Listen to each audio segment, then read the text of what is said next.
ভালো মুসলমান না হলে সে মুসলমান হয়ে জান্নাতি হতে পারবে না সরাসরি প্রথম চান্সে।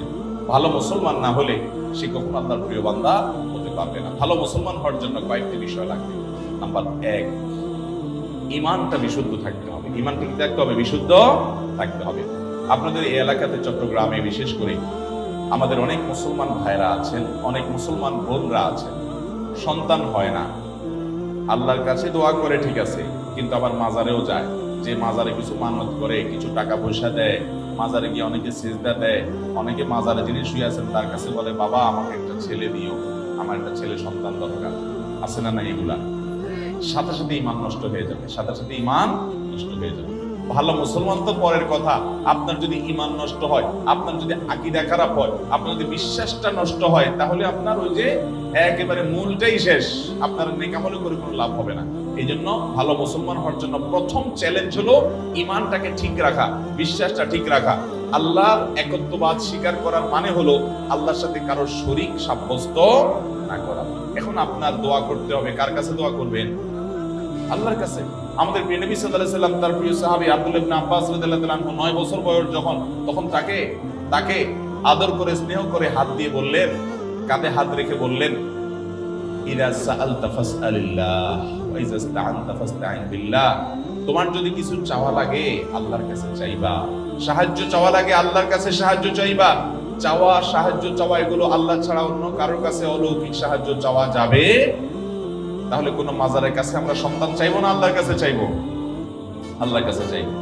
ঠিক একই ভাবে আমার দোয়া, আমার ইবাদত বন্দেগী, এটা মাজারে করার জিনিস না, এগুলো আরশের মালিকের কাছে পেশ করতে হবে। মাজারে যিনি শুয়ে আছেন নিজেও আল্লাহর বান্দা, নিজেও আল্লাহর গোলাম, উনি নিজেও আল্লাহর কাছে মুখাপেক্ষী। আপনি গোলামের কাছে কেন চাইবেন? মালিকের কাছে চাইবেন।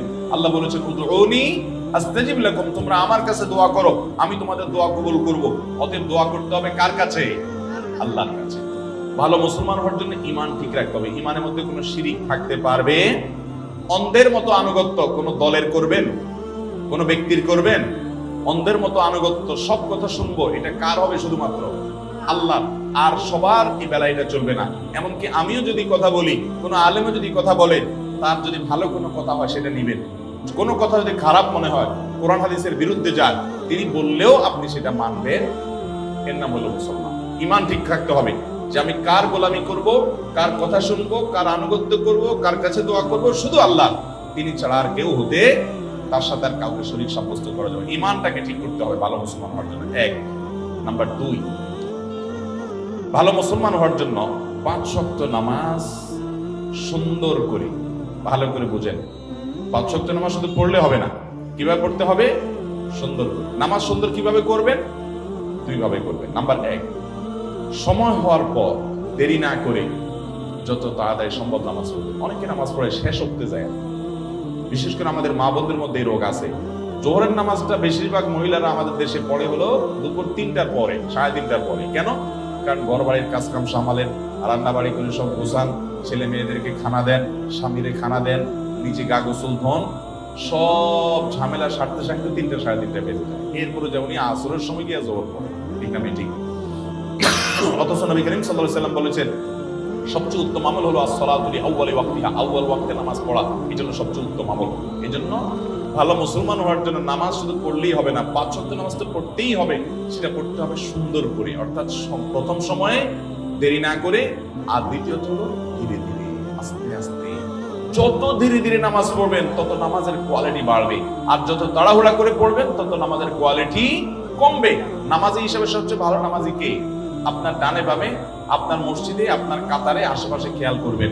আমাদের মা বোনরা নিজেদের মধ্যে খেয়াল করবেন, যেই মানুষটার নামাজে দেখবেন রুকুতে সবচেয়ে বেশি সময় লাস্টিং করে, রুকু থেকে দাঁড়ায় তিনি সবচেয়ে বেশি অপেক্ষা করেন, সিজদায় খুব ধীরে ধীরে যান, যে সিজদায় আবার অনেক সময় ধরে তাসবিহ পড়ে, সুবহান রাব্বিয়াল আলা, লম্বা সময় নিয়ে সিজদা পড়েন, এরপর সিজদা থেকে উঠে সোজা হয়ে আবার অনেক সময় অপেক্ষা করেন, আবার আস্তে করে সিজদা দেন।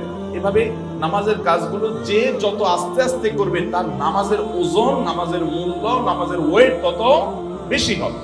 এই জন্য ভালো মুসলমান হওয়ার জন্য ঈমানটাকে বিশুদ্ধ করতে হবে, ঈমান বিধ্বংসী বিষয় থেকে বাঁচতে হবে। অনেক মুসলমান ঈমান আনার পরে এমন কথা বলে ঈমান চলে যায়। আল্লাহর আইনের বিরুদ্ধে, আল্লাহর বিধানের বিরুদ্ধে যদি কেউ বলে, সেটা আমার পছন্দের দলও যদি বলে, মানা যাবে? ঈমান চলে যাবে। সোজা কথা। তাগুতকে যদি আপনি বন্ধু বানান ঈমান চলে যাবে। অতএব ঈমান ঠিক করতে হবে এক। 2 নম্বর হলো নামাজ ঠিক করতে হবে। ভালো মুসলমান হলে কি করতে হবে? নামাজ ঠিক করা মানে দুইটা বলেছি, এক হলো সময় মতো পড়বেন দেরি না করে, আর দ্বিতীয়ত হলো স্থিরতার সাথে পড়বেন। ঠিক করবেন তো ইনশাআল্লাহ? আচ্ছা, 3 নম্বর কাজ হলো ভালো মুসলমান হওয়ার জন্য উপার্জন থাকতে হবে হালাল। উপার্জন কি থাকতে হবে? হালাল। আমাদের মা বোনরা আছেন এখানে, আপনাদেরকে বলছি, আপনারা আপনাদের স্বামীদেরকে, বাবাদেরকে, সন্তানদেরকে উৎসাহ দিবেন। আপনারা যদি সঠিক হয়ে যান তাহলে আল্লাহর জমিনে সব সোজা হয়ে যাবে। আপনারা যদি আপনাদের সন্তানদেরকে বলেন, বাবারা হালাল উপার্জন করে নিয়ে আসবা, প্রয়োজনে ডাল ভাত খেয়ে বেঁচে থাকবো, গোশ মাছ খাবো না, কিন্তু হালাল উপার্জন করবা বাবা। অন্যের ছেলে মেয়েরা বিল্ডিং হাঁকায়, গাড়ি হাঁকায়, টাকা পয়সা চকচকে দেখা যায়, আমার দরকার নাই বাবা, হালাল যদি করতে পারো, ব্যবসা বাণিজ্য করে আলহামদুলিল্লাহ করো, আর না হলে আমার দুর্নীতি করে ঘুষ, চুরি, ডাকাতি, এই সমস্ত মানুষের হক নষ্ট করে পয়সা আনবা না, আমরা কষ্ট করে থাকবো। এটা যদি আপনি করতে পারেন, আপনি ভালো মুসলমান হতে পারবেন। এটা খুব কঠিন কাজ, কিন্তু নামাজ পড়াও সোজা, ঈমান রাখাও সোজা, রোজা রাখাও সোজা, পর্দা করাও সোজা, কোরআন তেলাওয়াত করাও সোজা, ওয়াজ শোনাও সহজ। এই যুগের সবচেয়ে কঠিন কাজ হলো আমার উপার্জনটা সব টন টন করে বাঁচবে। বাজা বুঝেন? এত হালাল হবে যে সেখানে কোনো ভেজাল থাকবে, চেষ্টা করা যাবে না ইনশাআল্লাহ। এটা মুশকিল হলো কি জানেন? এটা করতে গেলে যুদ্ধ করা লাগে নিজের সাথে, কারণ আশেপাশে সবাই 2 নম্বর পথে টাকা পয়সা কামে আঙ্গুল ফুলে কলা গাছ হয়ে যায়। এটা দেখে আপনার মা বাপ বলবে, আপনার স্বামী, আপনার স্ত্রী বলবে, আপনার বন্ধু বান্ধব বলবে, ছেলে মেয়ে বলবে, তুমি কি করো, আরে তো করো, পরে আল্লাহকে রাজি করে নেওয়া যাবে। এগুলো ভুল। ভালো মুসলমান হওয়ার জন্য উপার্জন হারাম, এটা থেকে বেঁচে হালাল উপার্জন থাকতে হবে ইনশাআল্লাহ। হালাল উপার্জন না থাকলে কোনো ভালো মুসলমান হওয়ার কোনো সুযোগই নেই, দোয়াই কবুল হবে না, সোজা কথা। ওই শরীরই জান্নাতে যাবে। নবী সাল্লাল্লাহু আলাইহি ওয়াসাল্লাম বলেছেন যে শরীর হারাম দ্বারা গঠন হয়েছে।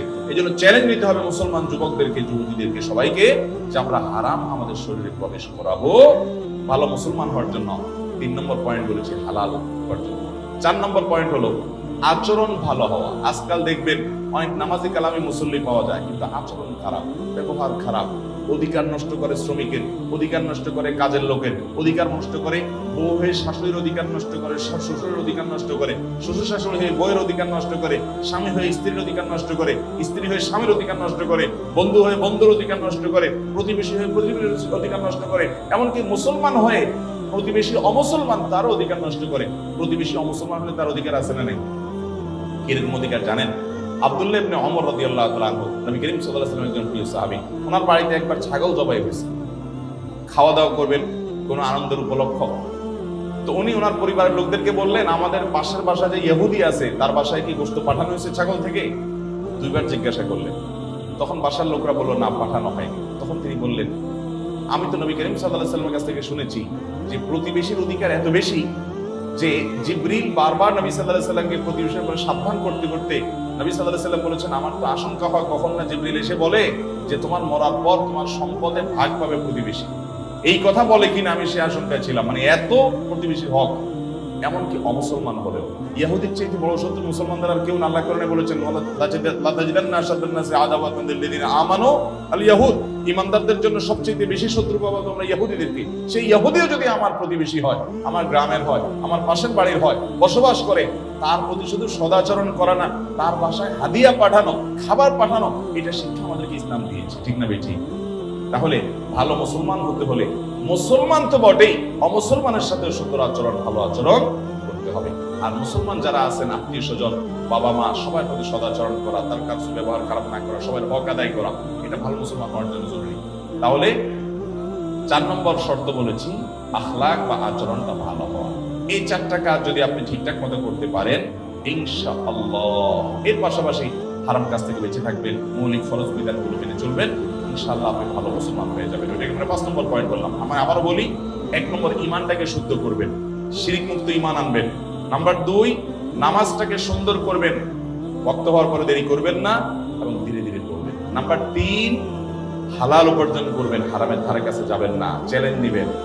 নাম্বার 4, আচরণ ভালো করবেন, সবার অধিকার আদায় করবেন, কারোর অধিকার নষ্ট করবেন না। বান্দার হকটা অনেক গুরুত্বপূর্ণ। আল্লাহর হকে একটু ভেজাল হলেও আল্লাহ মাফ করবে, বান্দার হকে কিন্তু ছাড় নাই। অতএব বান্দার হক যেন ঠিকঠাক মতো আদায় করেন। স্ত্রী হয়েছেন, তাহলে স্বামী আমার অধিকার নষ্ট করুক, আমি তার অধিকার নষ্ট করবো না, তার প্রাপ্য অধিকার আমি তাকে দেব। স্ত্রী আমার অধিকার নষ্ট করছে করুক, কিন্তু আমি তার অধিকারটা প্রাপ্য পুরোটা দেব। যতটা আমরা অধিকার সচেতন হব, তার চেয়ে বেশি কর্তব্য সচেতন হব, আমার দায়িত্ব বেশি আমি বেশি দেখবো। 5 নম্বর হলো আপনার অন্য আল্লাহর যে মৌলিক ফরজ বিধানগুলো আছে সেগুলো মানা, মোটা মোটা যে হারাম জিনিসগুলো আছে সেগুলো থেকে বাঁচার চেষ্টা করি।